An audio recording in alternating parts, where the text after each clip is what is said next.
ಆಹ್ವಾನಕ್ಕೆ ನೀವು ಗೌರವ ಕೊಟ್ಟು ಇಷ್ಟು ದೂರ ಬಂದಿದ್ದೀರಾ. ನಮ್ಮ ಚಿತ್ರಕ್ಕೆ, ನಮ್ಮ ಚಿತ್ರತಂಡಕ್ಕೆ ಆಶೀರ್ವಾದ ಮಾಡಕ್ಕೆ ಬಂದಿದ್ದೀರಾ. ನಿಮಗೆ ನಮ್ಮ ಚಿತ್ರತಂಡದಿಂದ ತುಂಬ ಹೃದಯದ ಅಭಿನಂದನೆಗಳು. ತುಂಬ ಖುಷಿ ಆಗ್ತದೆ, ಯಾಕಂದರೆ ಸಿಂಹಾಪುರಿಯ ಸಿಂಹ ಬಂದು ಒಂದು ಆಲ್ಮೋಸ್ಟ್ 1 ಡಿಕೇಡ್ ಆಯಿತು ಅಂತಲೇ ಹೇಳಕ್ಕೆ ಇಷ್ಟಪಡ್ತೀನಿ. ಈ ಸಿನಿಮಾ ಬಜೆಟ್ಟು ನಿಮಗೆ ಟ್ರೈಲರಲ್ಲಾಗಲಿ ಸಾಂಗ್ಸಲ್ಲಾಗಲಿ ಎದ್ದು ಕಾಣಿಸ್ತಾ ಇದೆ.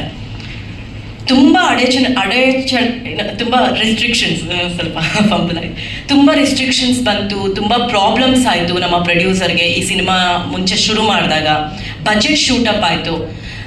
ನಾನು ಒಬ್ಳು ನಿರ್ಮಾಪಕಿ ಹಾಗೆ ನಟಿ ಆಗಿರೋದ್ರಿಂದ ನನಗೆ ನಿರ್ಮಾಪಕಿ ಆದಮೇಲೆ ಗೊತ್ತಾಯಿತು ಬಜೆಟ್ ಅಂದರೆ ಏನು ಸಿನಿಮಾ ಅದು ಅಂತ ಹೇಳಿಬಿಟ್ಟು. ಬಜೆಟ್ ಶೂಟಪ್ ಆಯಿತು. 10 ರೂಪಾಯಿ ಇರೋ ಕಡೆ 100 ರೂಪಾಯಿ ಆಯಿತು. ಆದರೂ ಆ ಮನುಷ್ಯ ಬಿಡಲಿಲ್ಲ.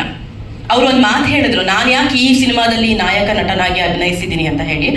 ಅವರು ಆ ದೇವಿನ ತೋರ್ಸೋದಕ್ಕೆ, ಆ ತಾಯಿನ ತೋರ್ಸೋದಕ್ಕೆ ಅವ್ರಿಗೆ ಅದೇನೋ ಹೇಳ್ತಾರೆ, ಕೇಳಕ್ಕೆ ಹೋದಾಗ ಅವರೇ ನಾಯಕ ನಟನಾಗಿ ಅಭಿನಯಿಸ್ಬೇಕು ಅಂತ ಹೇಳಿಬಿಟ್ಟು ಅವ್ರ ಕಡೆಯಿಂದ ಒಂದು ಇಂಟಿಮೇಷನ್ ಬಂತು ದೇವ್ರ ಕಡೆಯಿಂದ. ಸೊ ಹಾಗಾಗಿ ಆ ರೀಸನ್ಗೆ ಅವರೇ ನಾಯಕ ನಟನಾಗಿ ಅಭಿನಯಿಸಿದ್ದಾರೆ.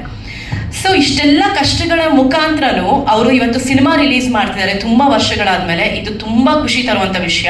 ಅದಕ್ಕೆಲ್ಲ ನಮ್ಮ ಸಪೋರ್ಟ್ ಆಗಲಿ, ನಿಮ್ಮ ಸಪೋರ್ಟ್ ಆಗಲಿ ಬೇಕೇ ಬೇಕು.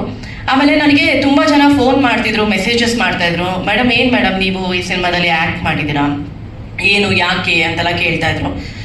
ಸರ್, 15 ವರ್ಷ ಆಯಿತು ನಾನು ಇಂಡಸ್ಟ್ರಿಗೆ ಬಂದು. ನಾನು ಹಸ್ಬಿರೋ ಕಲಾವಿದೆ. ನಾನು ದಯವಿಟ್ಟು ಇದನ್ನು ಫೋಕಸ್ ಮಾಡಿ ನೋಡ್ಕೊಳ್ಳಿ.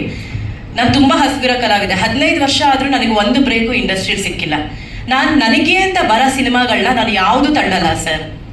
ಯಾಕಂದರೆ ಹಸ್ಬಿರೋ ಕಲಾವಿದೆಗೆ ಚಿತ್ರಾನ್ನ ಕೊಟ್ಟರು ಸರಿ, ಬಿರಿಯಾನಿ ಕೊಟ್ಟರೆ ಇನ್ನೂ ಖುಷಿ, ಹೊಟ್ಟೆ ತುಂಬ ತಿಂತೀನಿ.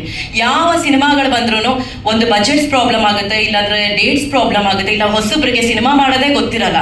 ಸೊ ಇಷ್ಟೆಲ್ಲ ಒಂದು ಪ್ರಾಬ್ಲಮ್ಸ್ ಇದ್ರು ನಾನು ಸಾಲ್ವ್ ಮಾಡ್ಕೊಂಡು ನಾನು ಸಿನಿಮಾ ಮಾಡ್ತೀನಿ ಅಂತ ಕಲಾವಿದೆ ನಾನು. ಸೊ ಆ ಒಂದು ಮೈಂಡ್ ಸೆಟ್ ಇರಬೇಕಾದ್ರೆ ನನಗೆ ಸಿಕ್ಕಿದ ಸಿನಿಮಾ ಸಿಂಹಾಪುರಿಯ ಸಿಂಹ. ನಾನು ಓಕೆ ಅಂದೆ, ಸರ್ ಐ ಡೂ ಇಟ್. ನಾನೊಬ್ಳು ಕಲಾವಿದೆ, ನಾನು ಅವ್ರ ಜೊತೆ ಮಾಡಲ್ಲ, ಇವ್ರ ಜೊತೆ ಮಾಡಲ್ಲ, ಆ ಪಾತ್ರ ಮಾಡಲ್ಲ, ಈ ಪಾತ್ರ ಮಾಡಲ್ಲ ಅಂತ ಹೇಳಿದ್ರೆ ನಾನು ಕಲಾವಿದೆ ಆಗೋಕ್ಕೆ ಲಾಯಕ್ಕೆ ಇಲ್ಲ. ಫಸ್ಟ್ ಆಫ್ ಆಲ್ ನಾನು ಆ್ಯಕ್ಟ್ರೆಸ್ ಆಗೋಕ್ಕೆ ಲಾಯಕ್ಕಿಲ್ಲ.